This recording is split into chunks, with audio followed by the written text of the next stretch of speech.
Hi, welcome to AD Coder, a YouTube channel for tutorials on web development. On this video, we will see how to add a text-to-speech system for a website using JavaScript. This is text-to-speech for a website using a web speech synthesis. According to MCD, the speech synthesis utterance interface of the web speech API represents a speech request. It contains the content the speech service should read and information about how to read it.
Hi, welcome to AD Coder, a YouTube channel for tutorials on web development.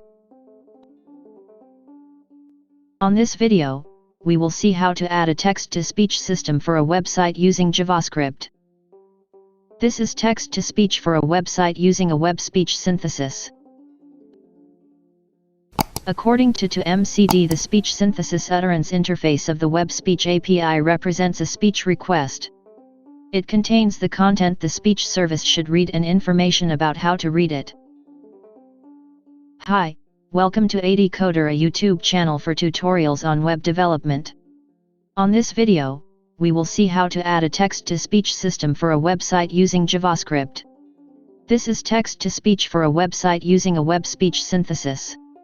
According to MCD, the speech synthesis utterance interface of the web speech API represents a speech request. It contains the content the speech service should read and information about how to read it.